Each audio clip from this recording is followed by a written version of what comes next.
Story 1. Mr. Smiley. Looking back now, all I can see is his damn face. It looks at me. As I close my eyes, I can see the dripping of the black liquid as it falls from his eternally smiling mouth. His teeth are small and sharp and sit in rows like a shark's do. I'm not sure why, but he let me live. Not again. I cannot let it happen again. I will tell the tale now of how I met the entity I call Mr. Smiley, although it might be better just refer to the creature as in it, seeing as the only thing that stays constant about it is the smile. I was just playing a harmless game of hide and seek with some kids from the neighborhood when everything happened. We decided it would be fun to play the game in the woods as there were more places to hide. Most of the woods in the area where I live have various paths for logging and mining, so getting lost is almost impossible, as just about everywhere there are pathways that lead back to the main roads. We were not that worried about hiding. Either the trees or brushes, the mounds of leaves, and the small caves and underpasses made excellent places to hide. We began a few simple rules that made the game difficult and arguably more fun. The first rule we made was that because a few of us were not very strong in terms of how far our voice could carry over longer distances, as flu and cold season was upon us, and a few of us had sore throats, namely Jimmy, Ricky, Sarah, and Timothy.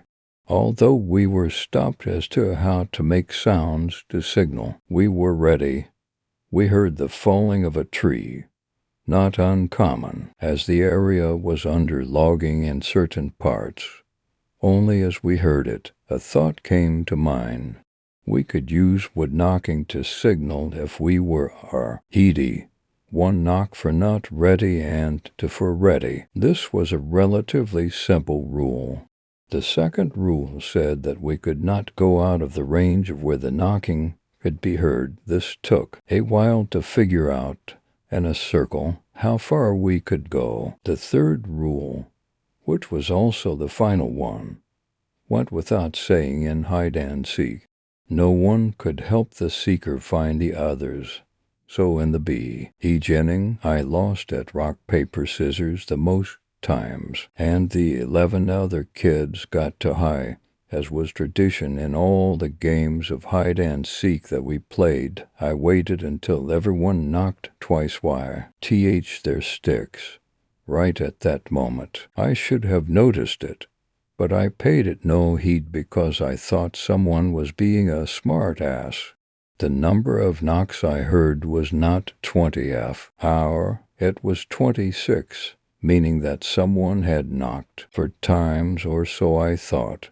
As I began my search, I found most of the others within an hour of looking. Jimmy was in a pile of leaves and jumped when he saw a spider, allowing me to find him easily. Sarah let go of the branch she was using to balance in a tree and fell to the ground with a thud, alerting me to where she was.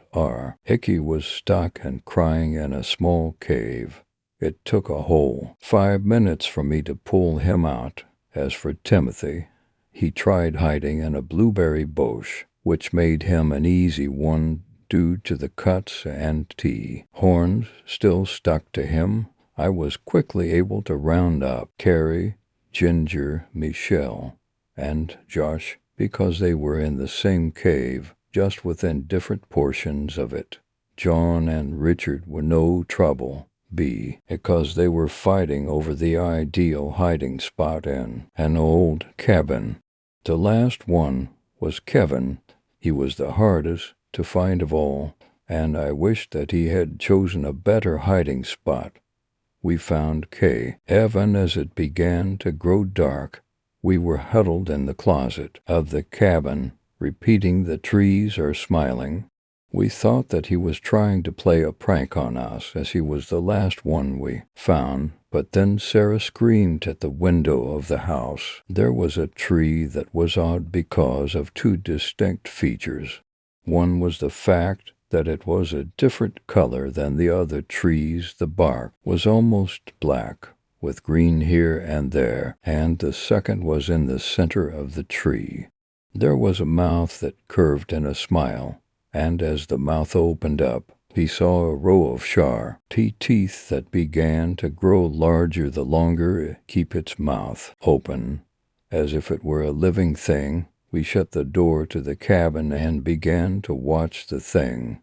As it grew darker outside the cabin, its smile grew wider and larger, and began to drool a black liquid. I had no way of knowing that it was not there at the window at the time, but I knew if we left the cabin it would get us. I did not sleep a wink. The next morning, we took a roll call and realized that our parents would be looking for us by now.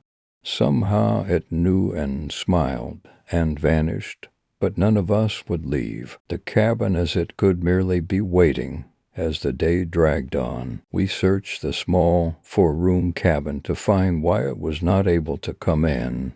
We found nothing, but as the day progressed, the creature did not return. Around dusk, Sarah's mom was the first parent to come looking for us, and we stepped nervously outside of the cabin and started to walk home.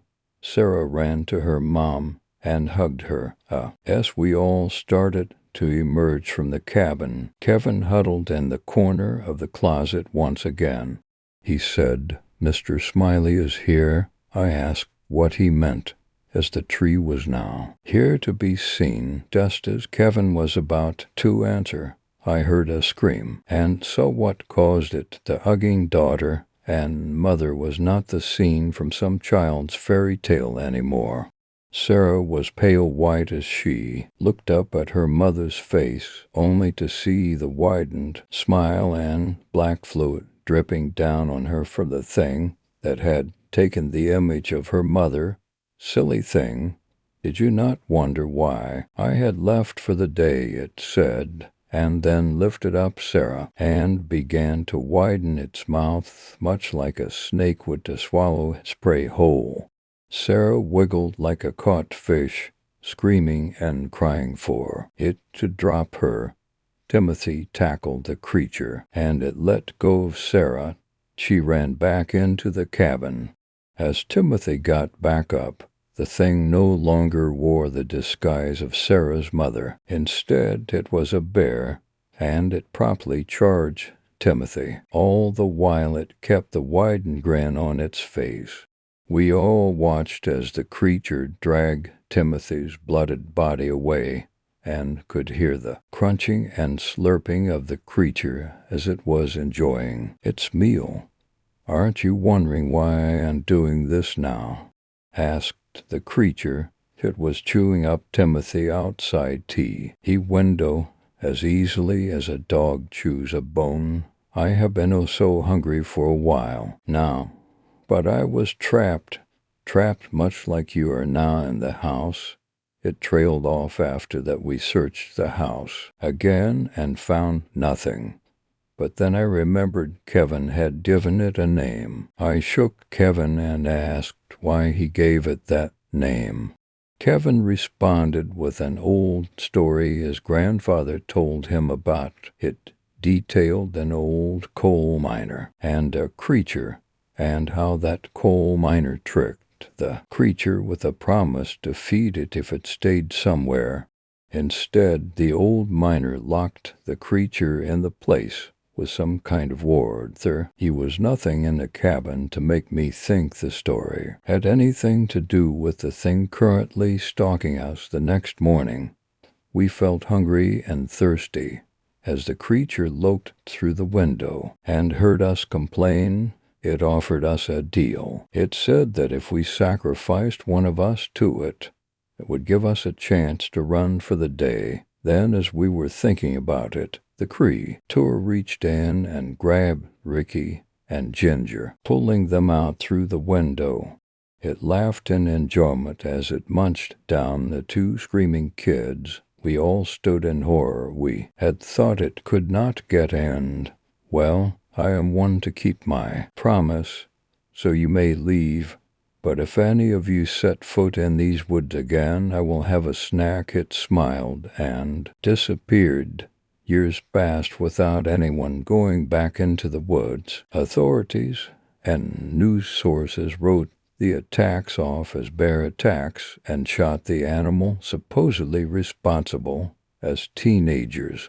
We forgot about the crater. He is a figment of our imagination. Our parents convinced us that a way of coping with the bear attack was to forget that it ever actually happened. Kevin, eventually, was dared to go into the woods. A week later, his bones and what little else was left of him was found near the cabin. We all got back together, all 8 of us, for Kevin's funeral. John and Richard C. convinced Michelle to join in a hunt for the thing that did it. Over that summer, all 3 went missing. No bodies were found, and the area was sealed off after a message read out on the cabin wall was found. I told you all I am here, and yet you forget. Jimmy began to see the smile everywhere he went after watching the woods. After the 3 disappeared, he said it, I'll not stop smiling, and a week later he died in bed with a large circle carved out of his body where his chest should have been. This time there was no way it could be written off as a bear attack. Sarah and Carrie were the next victims. They were strung up like dolls in their houses, with large smiles that were ear to ear carved into their faces, their intestines dangling from the hem like jumping ropes. I realized then only I and Josh were left. I met with him to discuss what he remembered about the creature.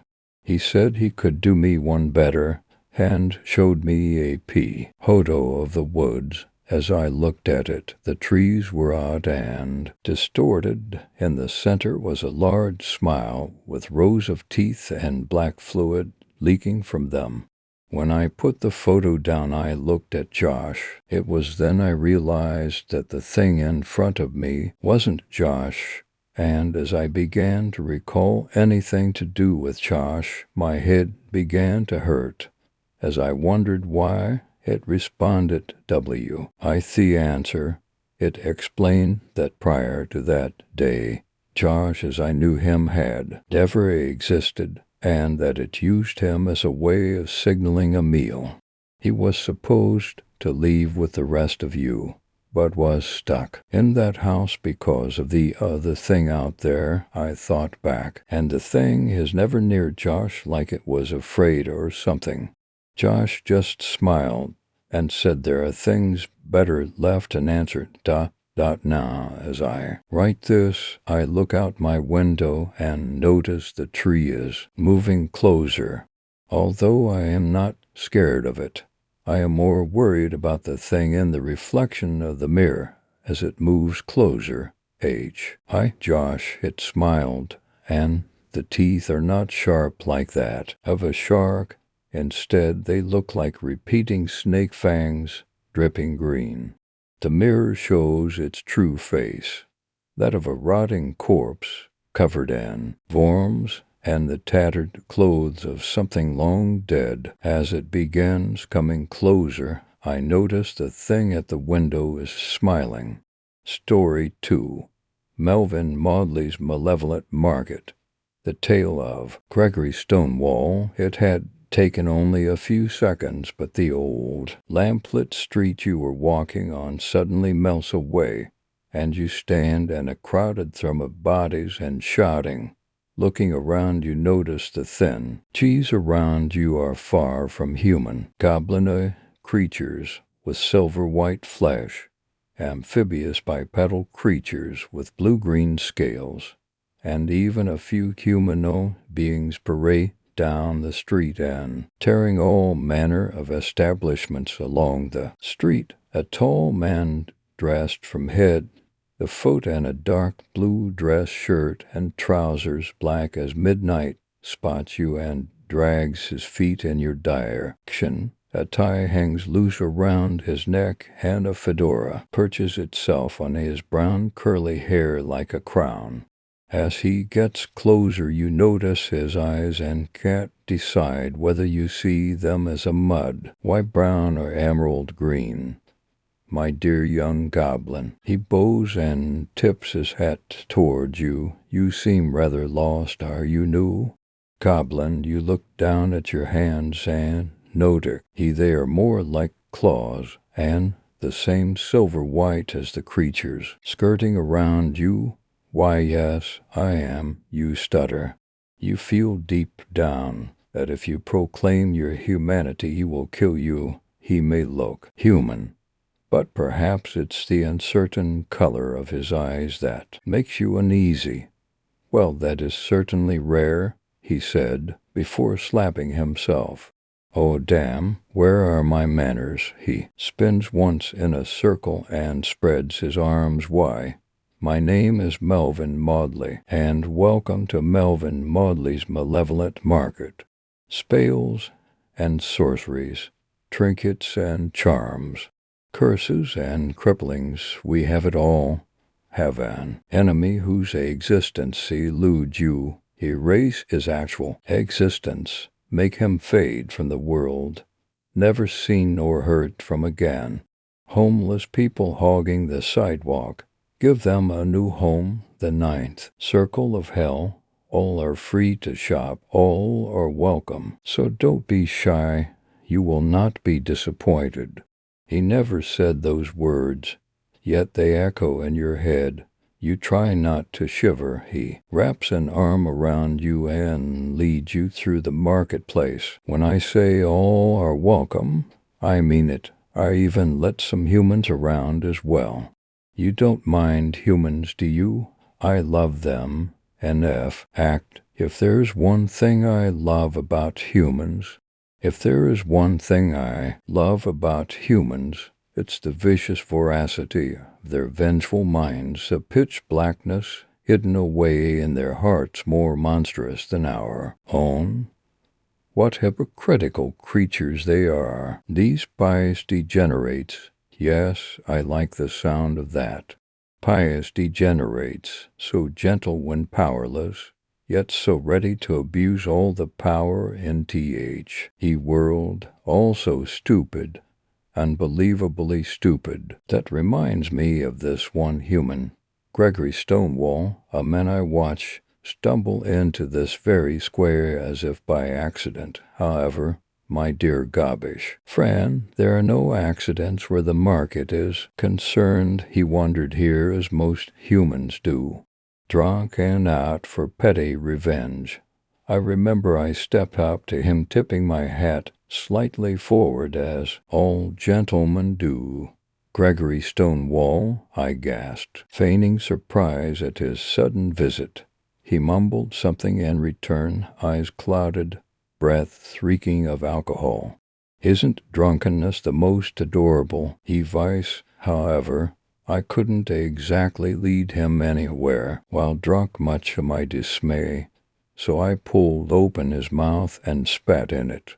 The fogginess of his alcohol-induced stupor drained from his body, from the top of his balding head to the tips of his fat, wormy toes. He stumbled backwards, sober as a father the moment he realizes his children will never amount to anything. Perhaps it was because I tore him from the warm buzz of altered personality, or perhaps it was because I spat in his mouth, for he glowered at me fiercely. With a wave of my hand, the memory of our intimate moment faded from his mind. I welcomed him to the market, gave him the very well-rehearsed introduction I gave you, his smile growing wider as I explained the purpose of my market. I pulled him through the crowd shouting, "Come, what brings you to the market? Who is you so very vexed? And Like every human before him, he answered in a roar that snapped the chains suppressing his wrath. Fool nature. Oswald Costello. I probed the depths of my memory. Oswald Costello. Oswald Costello. Oswald Costello. I remembered an Oswald Costello. He was a run-of-the-mill mob boss in the Human world, reveling in his tremendous power, wallowing in the weakness of his subjects, hoarding treasure with the covetous greed of a dragon, and regular customer of Darren Ditton's dirty deeds. It pained me to lose such a wonderful customer, but in the end the loss of one customer brings in many more. Such is the nature of the market.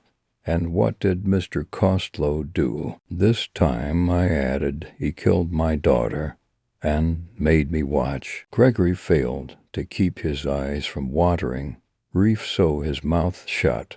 Let me tell you something, my dear goblin. When a human cries, their voices staccato as they sob, and they moan in a melodiously slur. Never has there ever been sweeter music, the memory of his darling daughter, a symphony of rage and sorrow. How? I asked. I can't say it's too horrible. She was skinned from head to toe before being dipped in a large vat of apple cider vinegar. Her screams were a wonderful opera. That is terrible. I placed a hand on his back. If it is any consolation, I know for a fact that she is in heaven looking down upon us at this very moment, screaming at him to turn away and touch nothing, for they would never meet again should he do so. Thank you. You're very welcome. We arrived at Sheila Stewart's confectionery, a shop seemingly made entirely out of gingerbread. It isn't. Sheila's confectionery is composed of 95% pure gingerbread. The other 5% is made up of brownie bricks when she ran out of said gingerbread.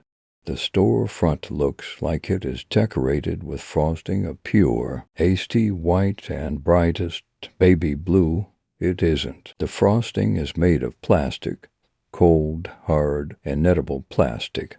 At least the stained glass in the windows are made of candy, and so we entered Sheila's mostly gingerbread shop, but found no one at the counter. Why are we in a candy store? Gregory asked. Vengeance, I reply. Sheila, are you in the back? A petty woman in a powder white apron came rushing to the front of the store, a friendly smile on her face. Sorry for the wait. It occurs to me you have never heard her speak, so I will just say that her voice is sweet as sugar maple and she has a Scottish accent thick as honey. Welcome to my confectionery. What would you like to purchase today? Again, what are we doing here? Said Gregory. Ignore him, Sheila. He's new. I wrapped the glass window shielding her delectable delights. Just run him through the choices. Okay then, Sheila replied. We have choking chocolates, transfiguring treats, and carcinogenic candies. Carcinogenic candies. Gregory scratched his balding spot. Candies that give one cancer, I explained. For example, over there is the leukemia, licorice, and over there is a lung cancer lollipop. We won't be needing those. Our target is rich and already quite old. He'll be living it up. The choking chocolates are too quick and not even close to weirdy. No, hey, I worked hard on the breathless brownies. I'm sorry, but aside from the pneumonia Nanaimo bars, which is a disease easily cured today, there is really nothing interesting there. Sheila scowled. Polio pavlova, bubonic boba tea, scarlet fever pixie sticks. Ooh, hold on, what's this? I pointed to the back of the shop.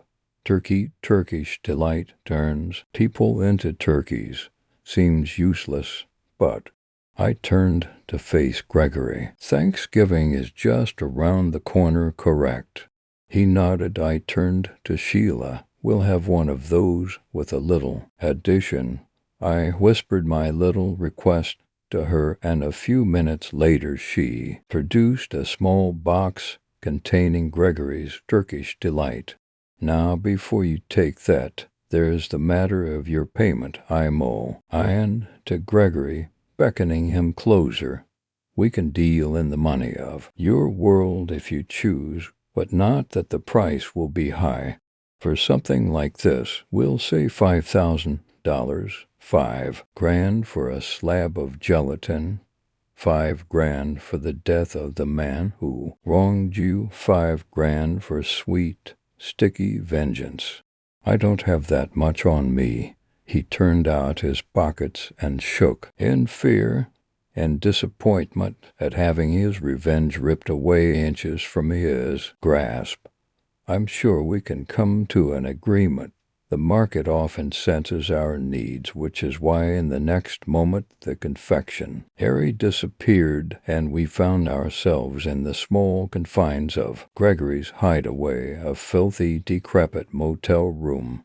I walked around, smiling at the blob of confusion Gregory had been reduced to. I knelt down, and he picked up a small unlabeled medicine bottle. I shook it once in my hands, and it became a glass vial with a long neck. I handed it to Gregory.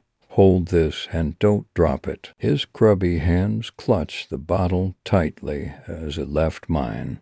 Crack! I slapped my hands together in front of his face.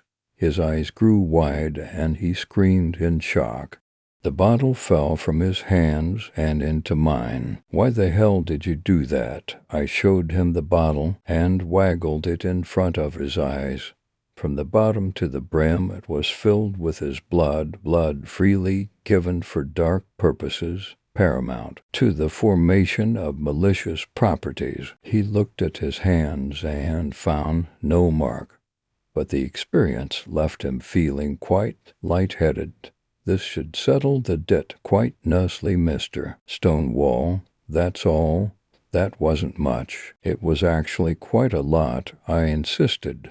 I removed a dry erase marker from my pocket and handed it to Gregory. W a circle on a mirror to watch your product work its magic. Consider the deal made, and I hope to see you again in the market. Any conceptions that I might have cheated him were gone a few weeks later. Costlow H. had eaten the Turkish delight, which was lain tantalizingly on his desk. The skin and flesh of his body shrunk much quicker than his bones, causing it to tear. Then his bones broke and reformed to be hollow and light. He grew a beak, and feathers burst from his already painful flesh. Upon finding a turkey in Costlow's office, the bodyguards shot it to death and sold it to a local butcher. The feathers were plucked off as quickly as they had grown, and the turkey sold to an unsuspecting Christian family. After roasting the turkey, the father proceeded to carve it and lay a piece on each member's plate, and then they prayed and gave thanks to God for the food they were given. The moment they mumbled almond, the several pieces of turkey shook and grew back into several pieces of crispy, golden brown, human, my little addition to the Turkish delight. Melvin yawns and removes his arm from your neck. It's getting late. Even the market is tired. You remain silent. You are so cute, my little gobbish friend. He nudges you playfully as the market begins to disappear in static bursts. I hope to meet you again, hopefully to tell another story. The market fades from sight, and you are back on the black bitumen of the old lamplit road you'd been walking on. You look to your hands, seeing normal human hands, free from claws and silver-white skin. You sigh with relief and think to yourself it must have been a dream, just as you start believing there is no malevolent Margaret, no Melvin Maudley. A newspaper is blown onto your path by a sudden gust of wind. The pit of your stomach feels cold as the headline comes into focus. Mob boss found cooked and carved on Thanksgiving Eve. Story 3. Abu got it. This story is a creepypasta success story. It got such a positive reception. Additionally, the author has reworked it somewhat after taking his received feedback into account over at Creepypasta. It's being moved here to the main site. You may read the original Creepypasta post and comments here. Congratulations to the author and thanks to the Creepypasta community for the save. It has many names. The Scandinavians call it the Mari, the Turkish call it Karabasan. From where I come from we call it Abu Ghadat. However, I suppose you had probably heard of it under the name the sleep paralysis. First, let me define it. Sleep paralysis is a phenomenon in which a person, either falling asleep or wakening, temporarily experiences an inability to move, speak, or react. It is a transitional state between wakefulness and sleep, characterized by complete muscle atonia, muscle weakness. It is often accompanied by terrifying hallucination, such as an intruder in the room to which one is unable to react due to paralysis, and physical experiences such as strong current running through the upper body. One theory is that it results from disrupted REM sleep, which normally induces complete muscle atonia to prevent the sleeper from acting out his or her dreams. Sleep paralysis has been linked to disorders such as narcolepsy, migraines, anxiety disorders, and obstructive sleep apnea. However, it can also occur in isolation. Hallucinations is that what those who do not believe in paranormality call an unexplainable phenomenon or its effects. There are many people who rely on science to clarify all phenomenons, yet there are mysteries that even science seems to fall in its shades. According to science, you can experience a certain hallucination between the phase of sleep and wakefulness. Still, just how can we all have the same hallucination? How can we all witness the exact same terror? To me, this is an insult to all those who have faced it. Abu got it, that is, and that is how I will always refer to it, not as a personification to a phenomenon, but as the demonic spirit that it is. Most people will clearly change their minds about it if they had the same experience and live in denial that it was nothing but a dream, even though in that case it eased their mind. You see, once you encounter Abu Ghadat, you will have every right to claim it was a nightmare, because if you realized its truth, you'll most certainly never be the same again.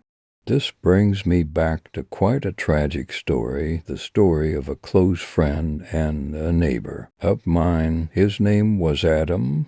I remember him very well. Just 2 years ago, back on a Sunday evening, I remember heading back to the neighborhood together. He had that cheerful, happy-go-lucky personality, as we used to hang out every weekend. Adam, you were such an amazing person. On that exact evening, I bid him farewell and left him with his usual smile. That was a smile he would never put on his face again for the rest of his life. The next morning, he didn't show up to school all day. It wasn't really that much of a surprise because we skipped school all the time. I couldn't ever visit him because his parents disliked me, for they deemed me as a bad influence on their child. It was all kind of regular, nothing to worry about up until now, but he skipped school the day after as well, and so on. He didn't answer his phone. He's never online on any social network, and he's nowhere to be seen. I became worried sick about him. I just had to know what is going on, so I waited until Friday when both his parents are at home and visited him, but much to my surprise, both his parents were there. His dad had that creepy glare which he showed me every time he saw me, but it was somehow different than before. I sensed that he wasn't angry, he was sad. Then he spoke with a sorrowful tone. "Hello there. Good thing you came honestly. Adam is in his room. If it's possible, please talk to him for a bit. The situation was awkward enough for me, and I just couldn't ask what's wrong." So without further hesitation, I went to his room. The door was open. I stepped inside and saw Adam sitting on the floor. Dear God, the state he was in was indescribable. I greeted him, but he didn't reply, and he kept shivering from the moment I showed up. I felt like my presence won't help him through whatever he's going through.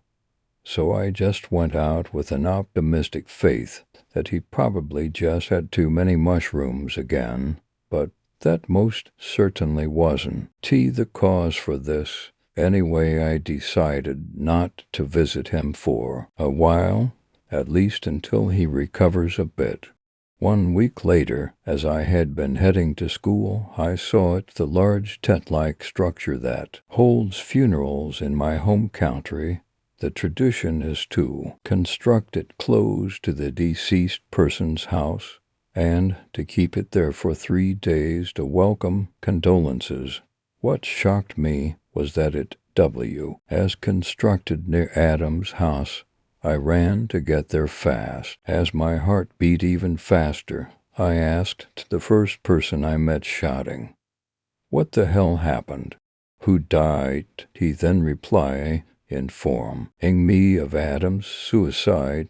He slit his own throat. My God, Adam, how come that you disappeared from our lives? These news almost made my heart stop. It had broken my soul. A dark cloud covered the neighborhood, propagating anguish and misery all over it. It was a great loss for everyone. I gave my condolences to Adam's parents. His tearful dad told me to return tomorrow for a highly important subject. The following day, I went to see Adam's dad, only to find that he gathered Adam's clothes and overall possessions in a big cardboard box.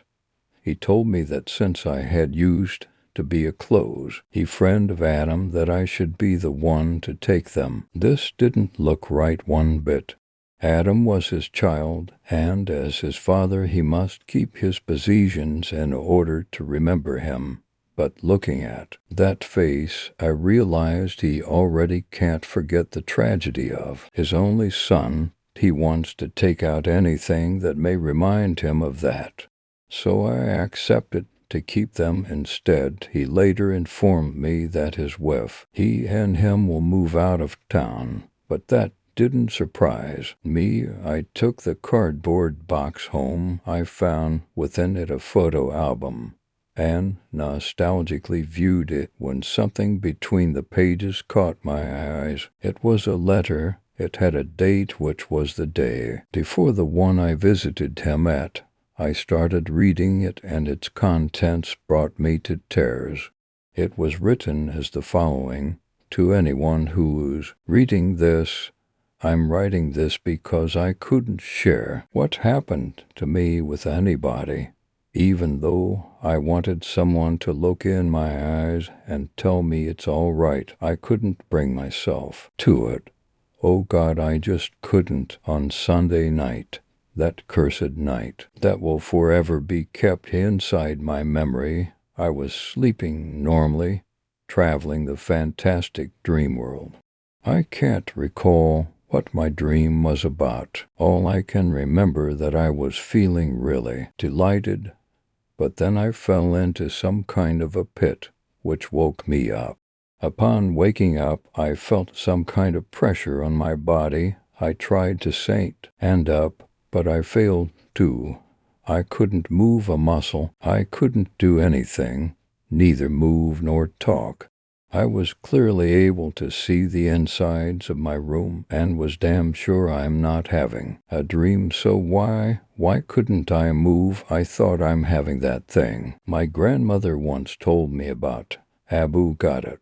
According to the myth, she told me it'll only last for minutes, and the paralysis will perish. But what creeped me out was the fact she mentioned something about a demon being the one paralyzing you. But I knew such thing is impossible. I really wanted to believe that. But then I heard a sound coming from the corner of my room. Since my eyes were the only part of my body that wasn't paralyzed, I tried to force them to focus on the room's corner, and then I saw it. That sight terrified me to the fullest. The jinn, the demon Abu got it, the monstrous being sitting there with the most sinister smile on its hideous face. It noticed that I saw it and started crawling slowly until it reached me. I was dying from terror. I wanted to shout. I wanted to scream. I wanted to get off my bed and just run for it. But I couldn't. Then it sat on my body, and I could clearly see its grotesque image now. It wasn't very big. It resembled a troll or something, only it was uglier and scarier. It then strangled me with its hairy hands while keeping that smile. Oh my God, how terrible that felt. Then it started biting my torso and punching it. It got off my body for a couple of seconds to wander the room laughing, while I could only watch, while I can't do anything to save myself. It came back to me again and started strangling me all over again. I just wanted to close my eyes. I forced them with all my might to get CLOs. Then the paralyzing feeling disappeared. I opened my eyes, screaming as hardly as I can, waking up my parents in the process. The demon Abu got it vanished as well. Oh, what happened? Lot. It doesn't matter anymore. And now that night refused to exit my mind. The same goes for Abu Gatot's damn face. I don't know what have I became anymore. I'm afraid to sleep. I am afraid of the dark. I'm afraid of solitude. I keep feeling its demonic presence near me all the time. It's like I'm losing my mind gradually. I know that I should get a grip of myself and be strong, but I cannot. The letter ends like that. Oh, Adam, I should have been there for you when you needed me the most. I'm sorry, my dear friend. May your soul forgive my idiocy. It was hard for me, but I had to look more to what he was going through. I made a research on Abu Ghadat, or how it is formally known, the sleep paralysis. As it seems, there are things that provoke it, but the way I see it, Thomas, he were things that invite Abu Ghadat to your bed. I have discovered that many people had the same experience as Adam. Most of them saw it as well, the grotesque creature Abu Ghadat. All of them acknowledge within themselves that it was a dream. If only you had done the same, Adam. Your fear took hold of you and swallowed you completely. It devoured you from the inside to the point who gave up on your own life to end your suffering. Now I see that you thought it was more merciful. If only I had realized all of this sooner. May God have mercy on your soul. Many may disagree, but to me Abu Ghadat is real. I used to be horrified by the fact I could end up its victim any night, and even though I got over it quite a long time ago, Remembering the evil that took away my friend still haunts my mind after all. Unlike the common ghost stories and sightings, it is real. Now I know that all of this had horrified a lot of you people as well. All I can recommend is not to do anything that could invite it in. Do not get yourself into a nightmare you might not wake up from, as you may suffer the same fate as Adam. This is all, my dear readers. Have a good night, although, I know you probably won't. Story 4. Red popsicles. Mama, can I please have a popsicle? Lily's face puckered into an adorable little pout. At just 4 years old, she was quite persistent and knew just how to be persuasive with her mother when she didn't have her way. Her baby blues widened as she heaved another desperate prompt between her puffed, rosy cheeks. Please, Mama, I really want a popsicle, I sigh. There was nothing more that I could do. It was the 5th time that I had told her that dinner was supposed to come first. She hardly ate as it was, though I had read somewhere that toddlers typically have a much smaller appetite, especially during the summer, when the heat is overbearing. It was a rather muggy afternoon, and I figured that hydration would be at least one benefit to the sweet, frozen treat. Regardless, as a parent, it was hard not to worrying about whether she was getting adequate enough nutrition. Well, I can force her to eat, I told myself. At least she be getting electrolytes right. After arguing the matter with myself more so than Lily, I think I reluctantly trudged over to the freezer. What color would you like, Lily? The red ones, she said in declaration. I need the red ones. I scanned the frigid interior for any signs of red until my face became the color I was searching for. Nothing, I sighed again. Well, Lily, I think we might have to settle for another color. We're out of the red ones. But I really need the red popsicles, she begged. Another pout emerged. Lily, honey, I think that you want a red popsicle. You don't need one. We have other colors. No, Mama. I need the red popsicles. Oh, boy, I thought to myself, there's no reasoning with a 4-year-old when they think that they need something. I will admit that I have quite a tendency to give in to her requests.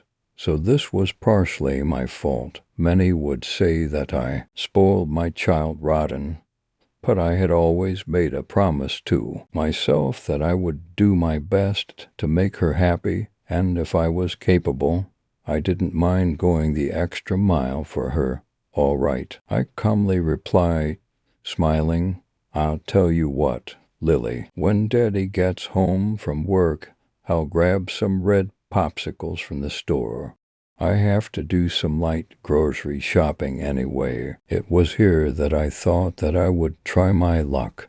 But you have to promise me that you'll try to eat some dinner. Okay?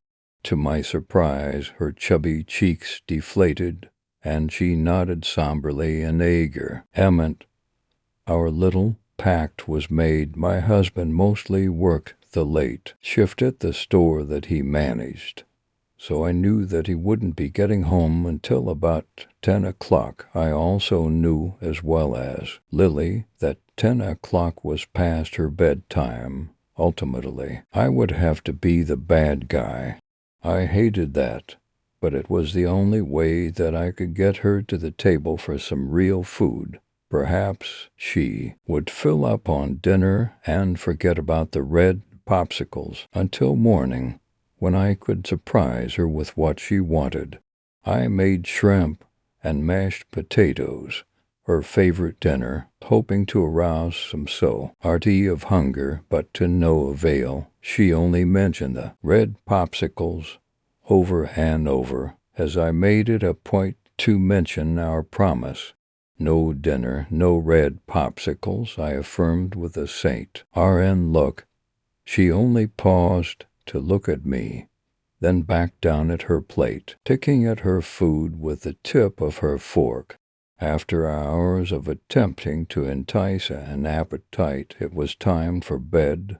Not even one bite of the food was consumed. The only sign that she had even visited the food was shown by the numerous impressions left by the metal utensils. I told Lily of the consequences to her stubborn actions. No red popsicles, I reminded her after brushing her teeth. I helped Lily to her room and tucked her in. As I read Lily a story, I could hear her tiny tummy rumbling. Mama, I reel. Why need my red popsicles? We'll see about tomorrow, honey. Good night, Mama loves you. Gently, I caressed her head with my fingers and patted a light kiss on her forehead. Her skin felt soft and arm against my lips. As I left the room, I could hear her muffled sobs from the soft blankets surrounding her. I wasn't sure if they were from hunger or disappointment. Either way, I felt like crying. With her, I would do anything to make her happy. Anything. I must have dozed off on the couch, waiting for my husband to come home when I heard the garage door leading into the basement shoo. Abruptly, he must be here. I yawned. I could feel my diaphragm depressed deep within my chest.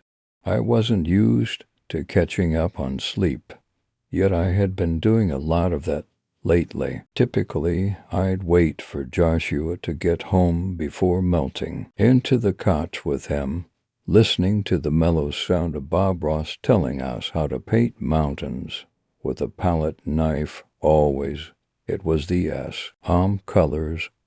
Always it was the same tone. That's why it was always so easy to drift into dreamland. It was only due to a recent bout of severe depression that I had been experiencing unusual sleeping habits and, at times, unbearable headaches.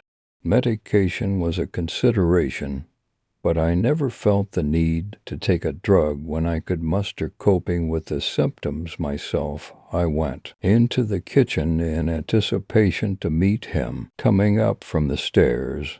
I waited to hear his footfalls on the wooden planks. Nothing. I opened the door and quickly flicked on the light. No on. He was there. What in the world is going on? I pondered. Joshua, are you down there? No answer. I began my uneasy descent into the gray dampness of our downstairs room as my bare foot left the warmth of the last wooden stair. The coldness of the cement floor sent a chill through my calf and into my spine.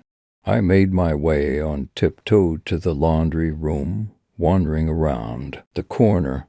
I had hoped that I would catch him there, sloughing off his dirty work clothes before taking a shower in the nearby bathroom.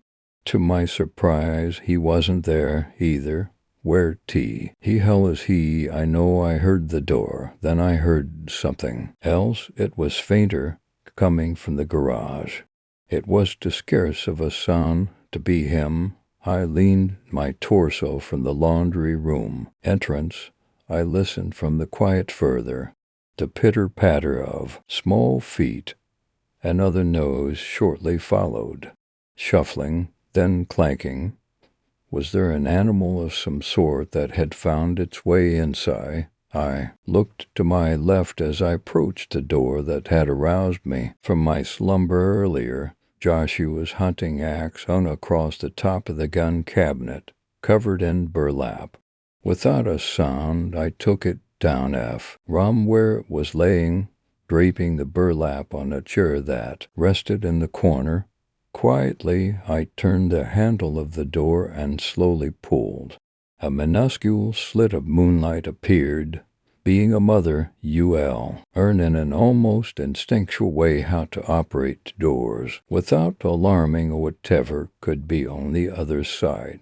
A creak barely emerged from the hinge as I continued to pull, my confidence in my stealth W as suddenly overwhelmed at the thought of the possibility that the Banda beast might take notice and jump at my direction to maw me.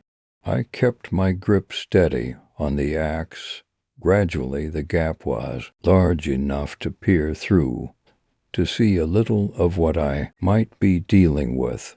It was otherwise dark, except for the ominous beam of light coming in from the window on the wall directly ahead. I saw nothing else, despite my patient effort to be silent, until the door was completely open. In the far corner of the garage, near our workbench, was a small, dark figure silhouetted by a bright lead, the flowing material around the ankles.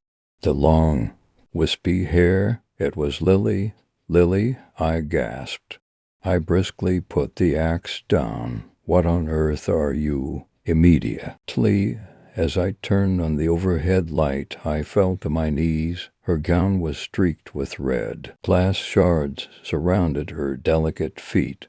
She held something red in her dainty fingers, tilting her head slightly as she lifted it to her petitely. P.S. An intense, throbbing wave of ache emanated from my brain. I had forgotten about those vials. When we planned our family, Joshua and I, we decided to keep those in a small cooler in our garage for emergency situations, for identification and such purposes if anything should ever happen to us. I guess I had forgotten because we had never had to think about it until recently. Normally, hat cooler was locked, but the lock was removed about a week prior when we had an accident. It was our blood mama. The voice was gurgling and almost unrecognizable. It was Lily, but it wasn't her. I found the red popsicles. Immense pain welled up inside of me, overflowing, stinging my eyes with hot, helpless stares.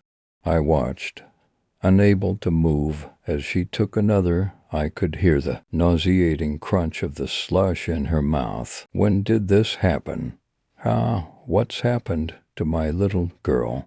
The cooler door, the accident. She was impaled through the stomach. When that truck slammed into us head-on, she needed a transfusion. The voices of her doctor became audible once again as my mind tortuously twisted itself.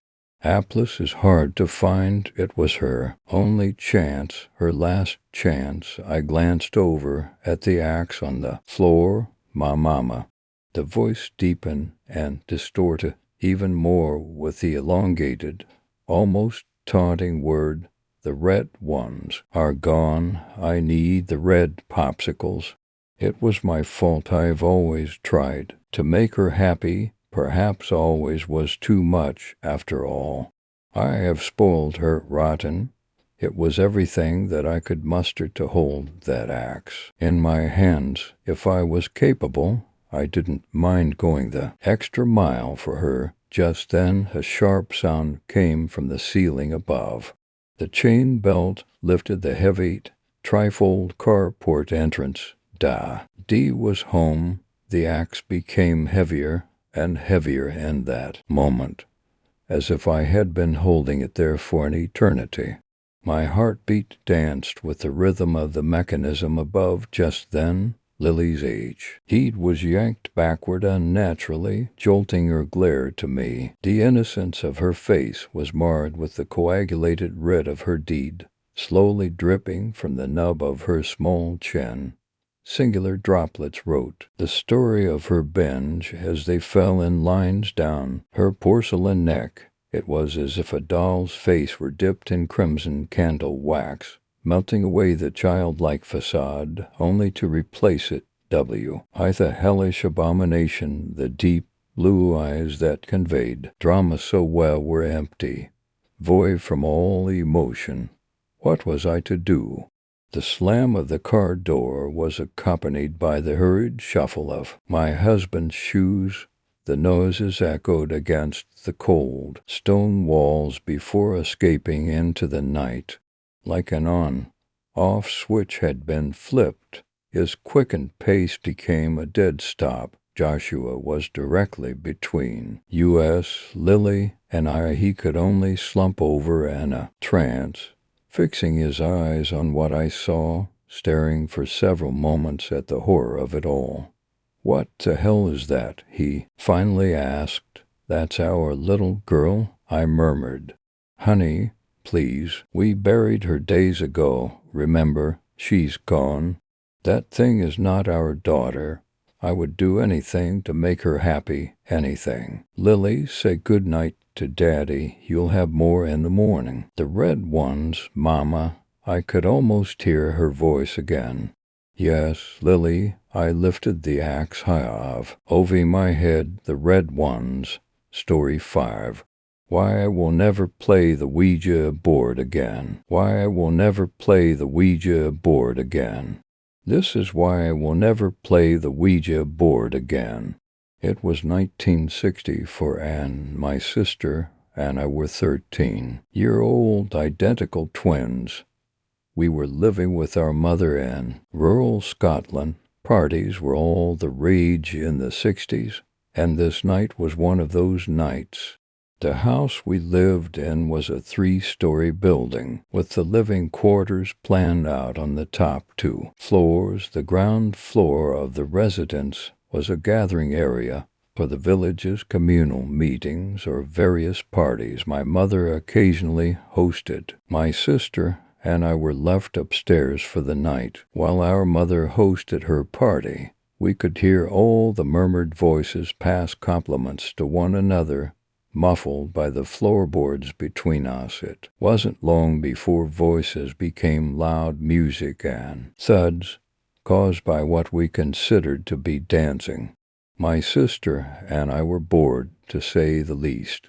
Our mother firmly told us to be quiet and behave for the duration of the night. My mother was strict, but loving, so making her angry was the last thing we wanted to do.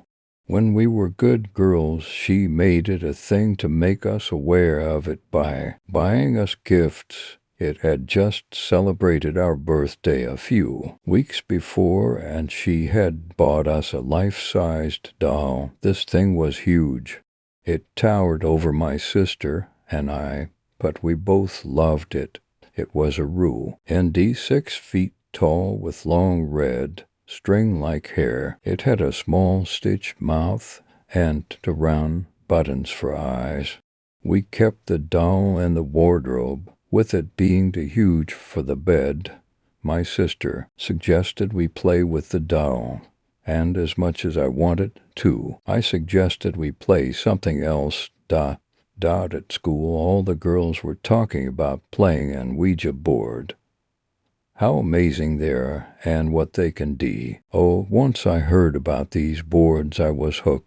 I saved up my allowance over the weeks and bought one secretly to surprise my sister. This was the perfect time to reveal my surprise to my sister. So when my sister replied to my suggestion, "What shall we play?" I ran upstairs and pulled the board out from under my bed and ran back down. I presented the board as they do for prizes on the TV game shows we watched with our mother on Thursday nights. At first my sister was dead against playing it, worried our mother will find out and be angry. It didn't take very long to persuade her to play, and we soon cleared the table and set up the Ouija board. My sister and I placed our hands on the planchette and began to ask various questions, inciting spirits to come forward. The planchette moved. We looked at one another, both our faces straight, and then we both giggled out loud. We knew we had moved it ourselves in an attempt to frighten one another. My sister Suggs said we'd turn out the lights. So we both jumped up and began to turn out all the lights in the house. I grabbed some candles I shot it to my sister, and I'll grab some of Mom's jewelry," my sister replied. A few minutes later, all the lights in the house were out and the candles we placed around the table were lit up.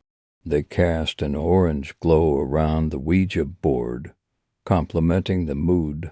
My sister and I were now confident. We sat face to face at the table and placed our fingers on the planchette. The house was quiet, and any sound that could be heard was that of muffled voices and music playing from downstairs. With our hands on the planchette, my sister and I began to ask the same set of questions we asked before and prepared for some sort of experience. We looked at one another and paused for a moment. Nothing happened. I felt so annoyed. My sister was visibly shook up and expressed her anxiety. "I want to stop, Julie. Something doesn't feel right." We both took our hands off the planchette without ending the session. Correctly, I remembered the girls at the school stated you should always end the session with an Ouija board. I expressed my concerns and told her we need to finish the session correctly. It was too late. Mother came rushing upstairs and seeing us both by the table with an Ouija board out. She wasn't happy from the moment as he walked in. I didn't know what had happened. We were quiet, and she hadn't seen her jewelry on the table at this point. I can't remember what she was going on about, but I noticed her white dress had been painted red. I remember asking her if I could come down and paint with everyone. But once she had seen the Ouija board set out on the table, she broke down crying. She was so upset. And she locked the door. She slammed the deadbolt shut. She turned to us and with a finger pointed out sharply, she sent us both to bed. My sister and I went to bed with our heads hung low. We took ourselves to bed and discussed why our mother was so upset. It wasn't long before she came into our room and turned out the lights. She shouted at the both of us, "Get to sleep, the both of you, and don't leave your rooms or this house before I say so." "Okay." My sister and I didn't say a word and slammed our heads on our pillows and closed our eyes. I felt awful for upsetting my mother, but I couldn't get this sound out of my head. It was scratching. I could hear scratching. I whispered over to my sister. "Can you hear that?" She whispered back to me, "Yes." "I thought it was you." Instantly my stomach felt tight and knotted. That wasn't me.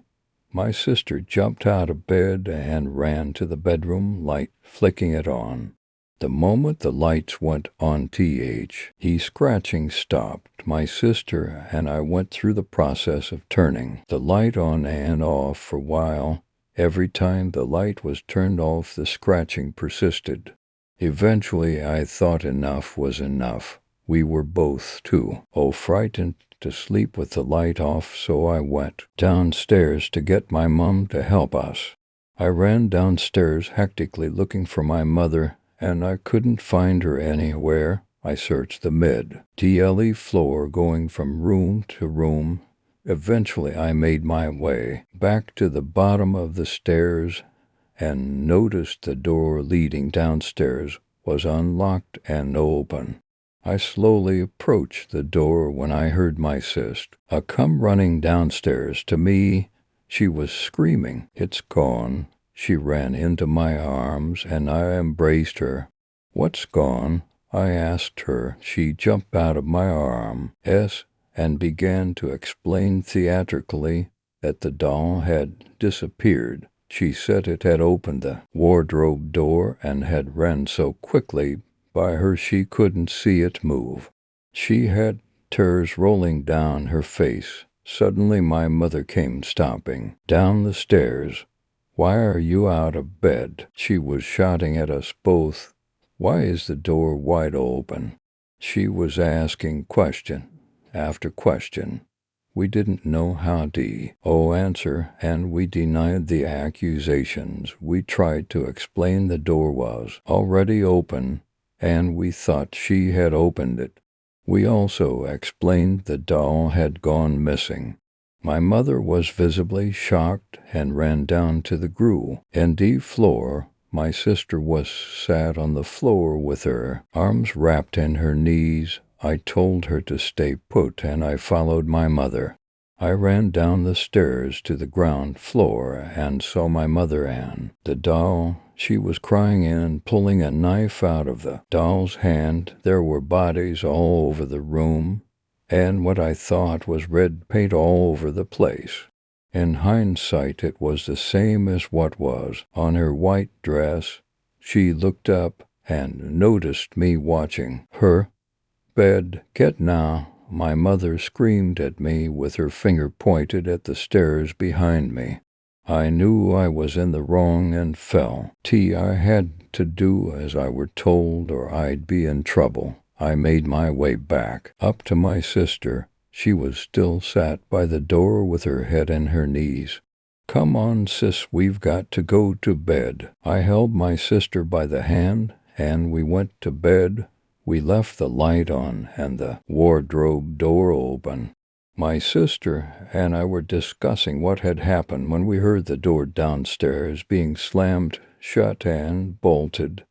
Our mother came into our bedroom and the lights turned off. Involuntarily, my mother let out an audible gasp.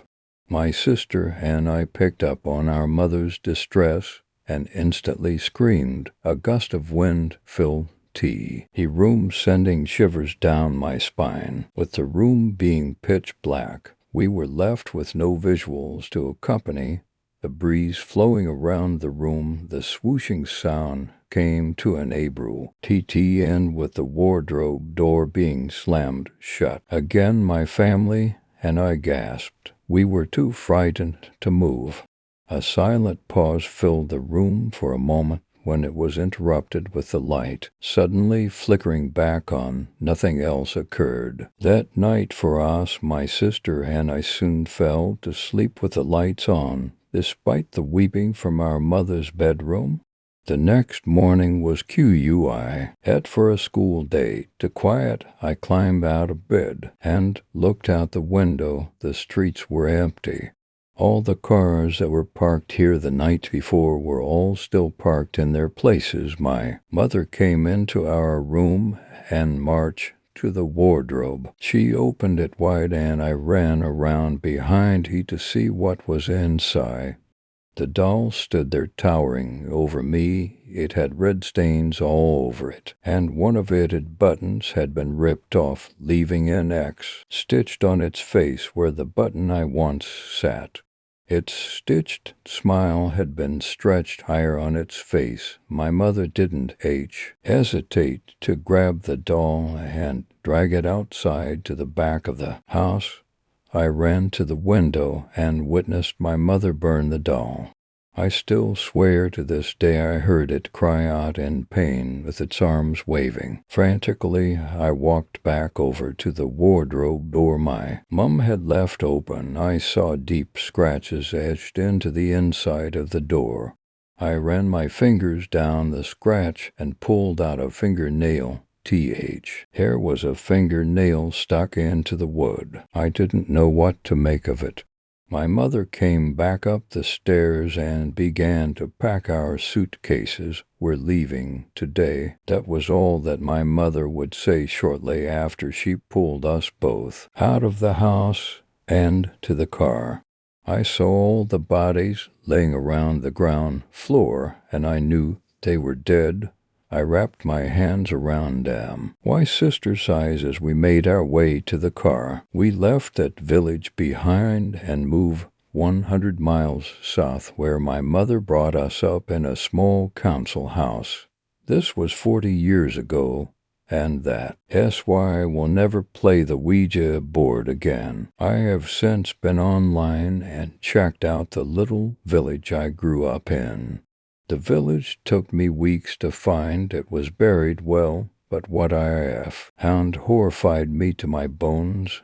I found out everyone in the village was murdered with a kitchen knife during a party one night in 1964. They recently took DNA analysis on the murder weapon and couldn't find any fingerprints. The murders still remain a mystery today.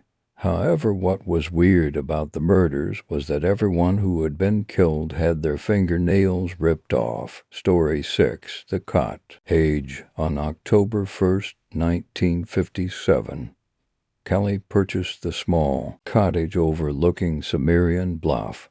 She was quite alone in the world, having just lost both her parents in a head-on collision 3 months ago. She felt it was time to make a life for herself, to move to a new town where no one knew her, a town where she wouldn't be accosted daily by the well-meaning people who offered their sincerest sympathies, despite the fact that they had never bothered to acknowledge that she even existed before the accident. She had no other family. She had no friends. The only things that truly belonged to her were her dog, Hodge, her new job as a page at the town's library, and the broken-down little cottage that she'd purchased on a whim. Turning the cottage into her personal sanctuary would be a grand task, but the inheritance that she'd acquired would make that possible. From the looks of the exterior, it appeared to be a shell-like ruin, but having gone inside, she realized that with some initiative and a little elbow grease, she could fix it up in no time. A diamond in the rough, she kept telling herself. Once I clean it up and have the water turned on Hodge, and I can move right in. It had been uninhabited since the late 1920s, when a tragedy of heinous nature struck down the elderly woman who had lived there with her cat, and it had remained empty until Cowley discovered it. According to the citizens of Cimmerian Bluff, a traveling tramp had been blamed for the brutal slaying. The old woman's throat had been viciously torn open in what the police believed to be an act of desperation, when the hobo had broken into the woman's cottage and been caught stealing. They never did find the cat. The tramp swore ignorance, claiming to never have been near the cottage, but despite his protests, he was found guilty and hung for his alleged savagery. The townspeople swore that the old cottage was unfit to live in, that it was haunted and did not want to be lived in. But Kelly detested superstition as much as she detested unwanted guests. So she bought the house despite its sordid past, with the hopes that the legend of the tramp and the old woman would deter townspeople from making unwelcome visits. Kelly paid to have the water turned on and the roof and floors repaired, and by the 17th, she and Hodge had taken up race. True, there was no electricity at this point, but Kelly enjoyed the warm glow and snug atmosphere that candlelight and the stone fireplace provided. She'd enjoy her first 2 days at work. Shelving books required very little human interaction and allowed Kelly to listen to her audiobooks, which always made the time go faster. The only problem she'd experienced thus far, Washington, the spotting of a field mouse scurrying into the stacks on her way to the lunchroom. Kelly had always loved animals, more so than people, but rodents gave her a fright. As a child, her mother had always been cruel to her, insisting that if her room was not spotless, the mice would come into her room at night and bite her toes. Callie's mother maintained that they would scamper into our room every night searching for a reason to get her. Since then, the very thought of a mouse could cause her to freeze up and panic to wash over her in tidal waves. Thinking of her mother saddened her.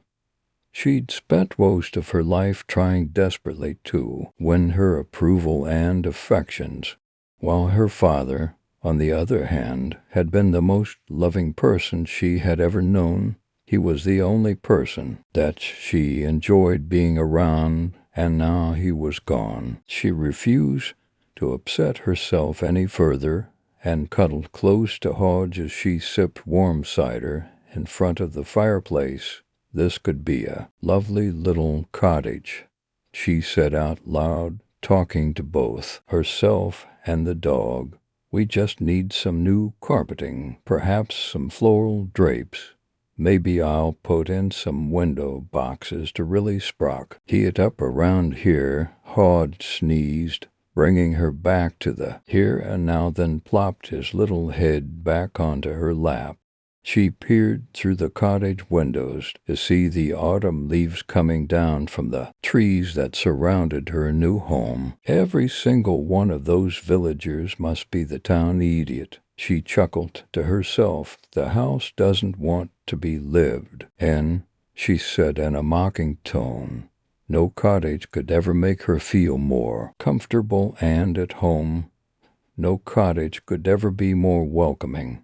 On October 19th, the first incident occurred, though she'd taken it lightly and dismissed it at the time. It would be of great significance in relation to later events. Lying in bed that night, somewhere between the half-dreaming and half-waking world, Callie heard the familiar scratch of claws on the bedroom door. Since he'd been trained as a puppy, Hodge used this as his means of communicating that it was time for her to take him out. The electricity wouldn't be fixed for another 2 weeks, so she found her way to him with help from the moonlight. Throwing the pudgy Jack Russell over her shoulder, she felt her way down the hallway and made her way carefully to the tiny staircase. A loud snap jolted her upright as the dog leapt from her arms and down to the floor. Must have been one of those rat traps I set this morning, she whispered to the dog, kneeling down to stroke his soft coat. A place that's been vacant this long is bound to have vermin. Glad I thought ahead. The thought of a rat in her beloved dwelling made her feel nauseous. What made matters worse is the thought that she would have to go look at the trap and possibly find the disgusting half-dead little pest squirming to get free.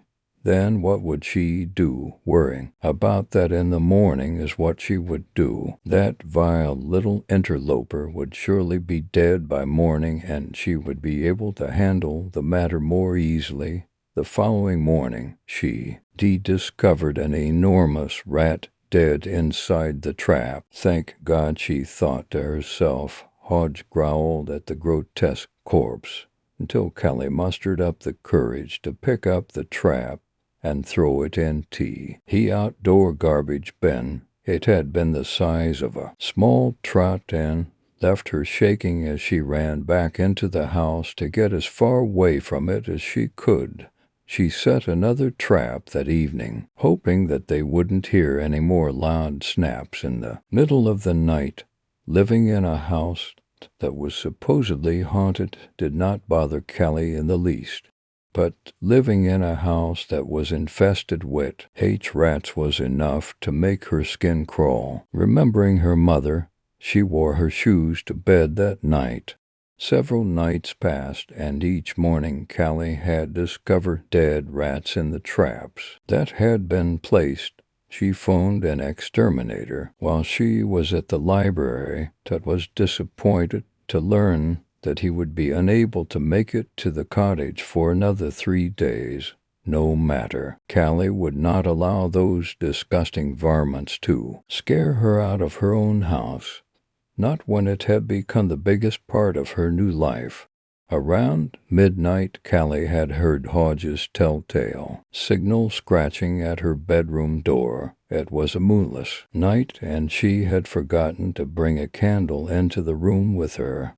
As she crawled out of bed, feeling her way through the darkness, she could just make out the shape sitting in front of the door. She lifted him onto her shoulder and started carefully toward the stairs. His weight bore down on her heavier than normal. Whoa, body, you.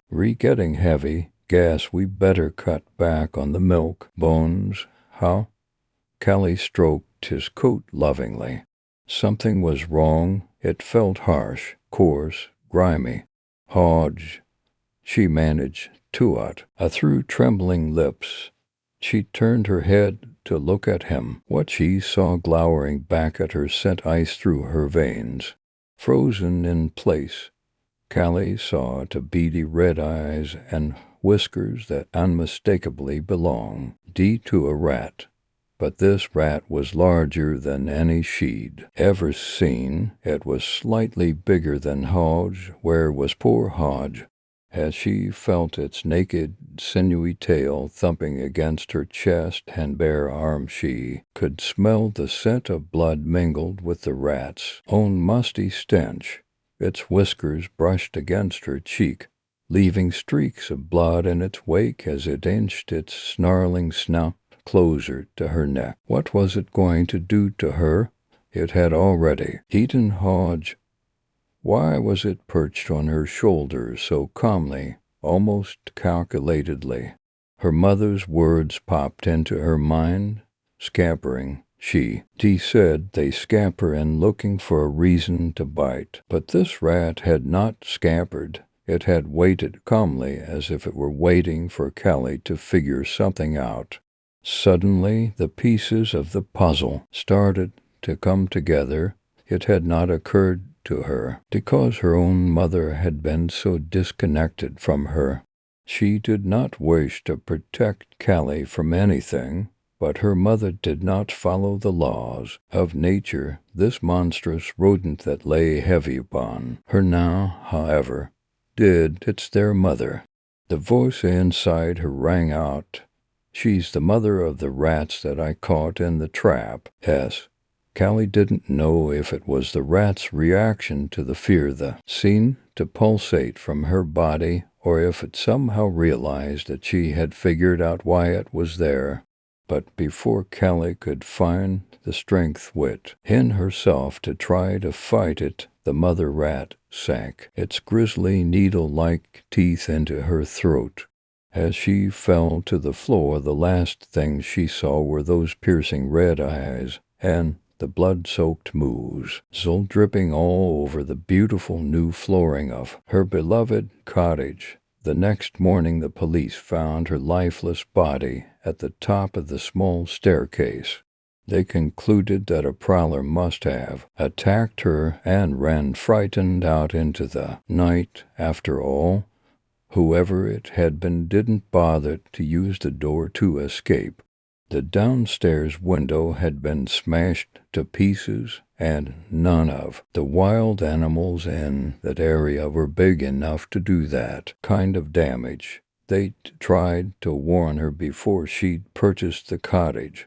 This place was haunted. It did not want to be lived in. The old lady found that out, and sadly Callie had found out too. Oh, but that's just a silly old legend, the real estate agent said with a half-hearted giggle, something cooked up by the local busybodies because they had nothing better to do back then. I eyed her suspiciously. My husband's job had just transferred him to Cimmerian Bluff, and we were in desperate search of a reasonably priced home where we could start a family, a small cottage set back in the woods away from the hustle and bustle of the town.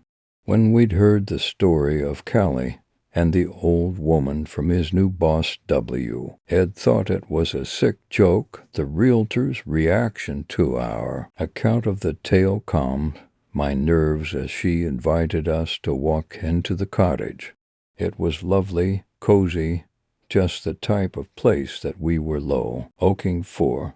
Not to mention the price was right. We signed the paperwork and were more than ready to move in. But it's funny, as we made our way back to the car, I am certain that I saw a rat scamper underneath the front door of the cottage. Story 7, Lights Out. Once again, the story is boring and hard to read. You miss your 5th grade reading book already. Try as you might, you just can't stay awake any longer. Your eyelids begin to close all by themselves, and the text on the page grows fuzzy. When you realize you've read over an entire sentence and remember not a word, oh, F it, you decide it's time for bed. The usual routines go like clockwork. Wash the hands, brush the teeth lazily to preserve that sleepy haze in your brain. Swish with mouthwash. 15 seconds instia. D of 30. Like the label says, you don't care. You're tired. Spit once, twice. Seems like mouthwash always wants to stay for good 3 times. One last pee before lights out. Into the bedroom. You dig out your best PJs and clean underwear for sleeping. It's been really hot all day, and the ones you're wearing have that disgusting moistness to them. Mom pokes her head into our, mind you, it's bedtime, lets out a surprised oh when she sees you're way ahead of her for once. She gives you a kiss and bids you good night before disappearing down the hall, turning out the bathroom light that you forgot to turn out yourself. Dad's already in bed. Lino delivers his opening monologue from the TV in the folks' room. He usually conks out before the first commercial break. Then the TV will go off and the house will be silent for the night. All the lights in the house are off except in your bedroom. The street light outside burned out over a year ago, and no one's bothered to fix it. So the neighborhood seems to have vanished into a black void. Somehow it makes the house's shadows thicker than they ought to be as they creep up the hallway toward your bedroom. You find yourself noticing every night now. You turn to your bed, eyes instinctively dropping to the dark slit underneath. Except for that blackness, the entire room always looks deceptively sietchy. Irful when the light is on. Funny how you used to be scared of the closet when you were 5. Dad used to tell you all the time that there was nothing hiding in the closet, and he was rig. HT, you reach for the light switch by the door, eyes still locked on the underside of the bed. Somehow it stares back, your hand stops. Better not just yet. You turn on the bedside lamp first, then walk back across the room and flip the light switch. The room dims, but a safe yellow aura envelops the bed. It's only 3 feet to the mattress. Last summer Mom insisted on rearranging the entire house, including your room. The bed used to be tucked snugly in the corner. Now it rests near the center of the room with only the headboard leaning against a wall. Sleeping in it makes you feel exposed. Stepping near the shadow under the bed fills you with the sensation of teetering on the edge of a steep cliff or stepping too close to a lagoon filled with crocodile. Yes, when it was in the corner you could get a full running start and dive under the covers. You take a step toward the bed, diverting your eyes to the pillows. Don't acknowledge it. It's nothing to be afraid of, a figment of your overactive imagination, that's all. You clear the next defeat with a graceful bound, landing square on the center of the mattress. Climb under the comforter, tuck the bottom under your feet so there's no way to reach in. Wrap yourself like a burrito, nice and cozy, except now you're wide awake. The hum of the air conditioner is a slight comfort. It's deep and gentle, almost animal-like, and hopefully the only sound you'll hear tonight.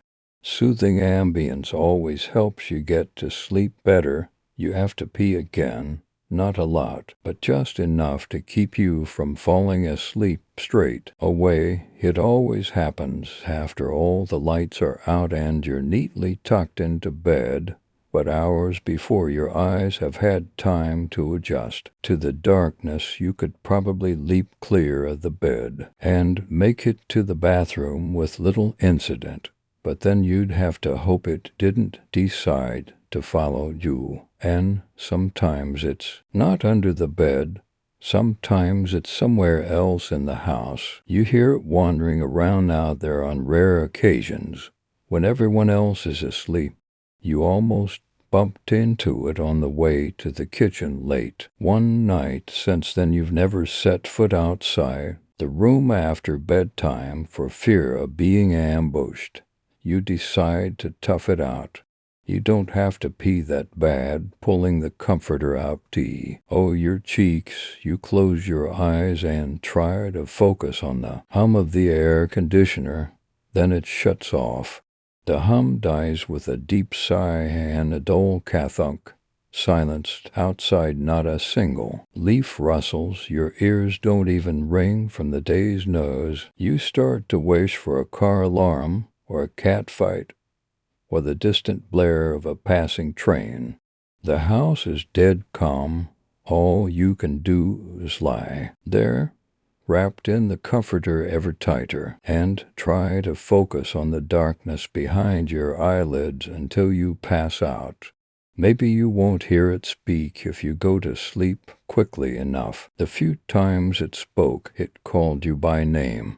It's known your name from the beginning, and when it was sure you were listening intently, it giggled. Then it was quiet the rest of the night. It doesn't stir often enough for you to get used to it. Once or twice every other month. Usually you just hear its voice somewhere in your room, laughing quietly to itself. A soft voice, almost a whisper, but not quite.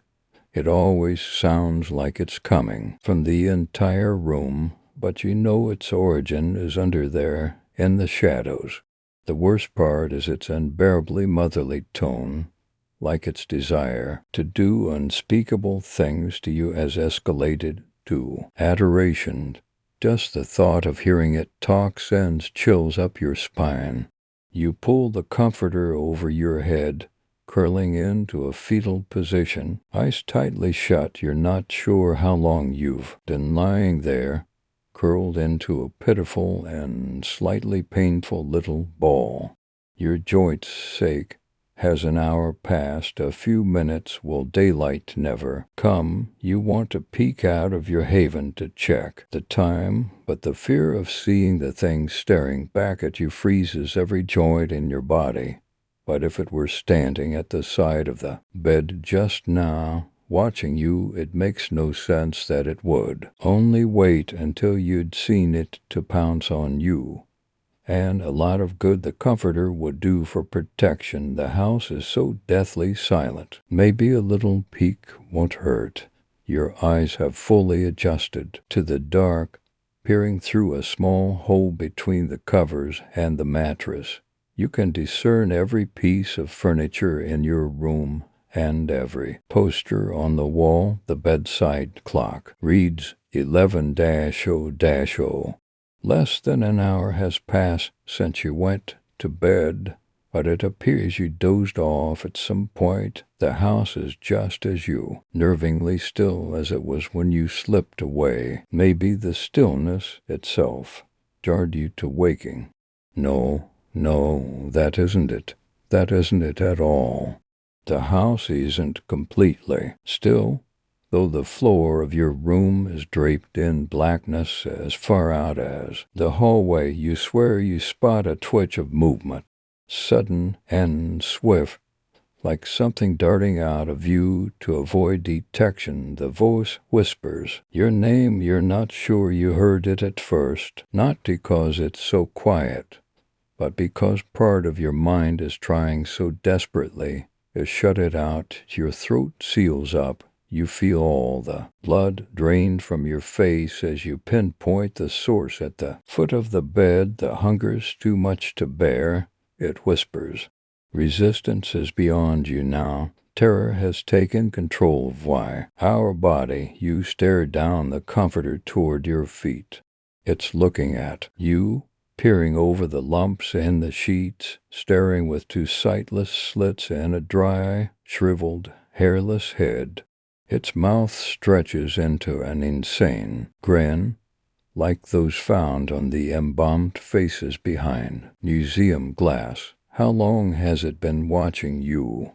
You want to scream and pull your feet back from the thing's horrible face, but your legs ignore the command again and again, even as those ghastly fingers slither onto the mattress and take hold of the right foot.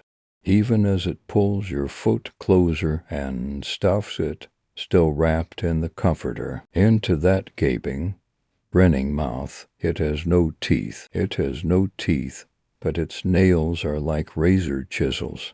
It has no teeth, so it minces its food by hand. With a horrified cry you break free of your trance and reel your legs in. Ducking under the comforter, you scream again and again, calling for help, but all that comes out is sobbing incoherence. It's climbing onto the bed now, clawing at the covers, its bony arms reaching inside, searching for something to grab a hold of. It's going to drag you onto the floor, and from there you daren't think. You swat its on Diaz away frantically, screaming at the feel of its leathery skin, gagging at the smell of its cold, rancid breath as it whispers in your ears through the comforter, madly repeating with awful glee, "It's too much to bear. It's too much to bear." Light floods the room, still sobbing and kicking. You suddenly realize you're alone on the bed. At the door, Dad stands with his hand on the light switch, and a concerned look on his face. He speaks, but what you hear is unintelligible at first. Your eyes jump from one end of the room to the other. It's nowhere to be found. Your skin still shudders from its touch, and that graveyard stench still lingers in your nostrils. But the moment you acknowledge either sensation, it vanishes. Dad's voice draws your attention back to the door. Now, Mom is there, too, asking about the noise. The moment Dad mentions bad dreams, she's sitting on the bed with her arms around you, kissing you gently on the head and asking if you're all right. You want more than anything to throw your arms around them both and cry. Instead, with a nod and a sniffle, you play along, admitting your dreams haven't shaken you up this badly in a while, but swearing that you're okay now, confident they've chased the demons off once again. Mom and Dad kiss you goodnight and plunge you back into darkness. Monsters are never real to adults. They always find an explanation. Something you ate, reading scary stories, or watching scary movies before bed, your overactive imagination. The solution is always attention or medication or visits to a psychiatrist. They're never real. Maybe it'll get you someday, and it'll be the grown-up's fault. Mom and Dad will come into their imaginative child's room one day and find it mysteriously empty. Or perhaps they'll turn on the lights and find the thing there instead, sitting on the bed with a bloated belly and that horrible eyeless grin. They may come up with an explanation for that, too. You curl up under the comforter, again, eyes closed, mind struggling to shut out the unnerving silence. Sleep may yet find you if your thoughts remain on mundane subjects, like ask who. Mom suggested it once when you were 7, and it always seemed to work. but now you may never sleep again. The thing giggles. You open your eyes partway to scan the floor for movement, but it'll be hours before they adjust to the darkness. Again, pulling the covers over your head like before, you curl into a ball and wait. The room is silent the rest of the night.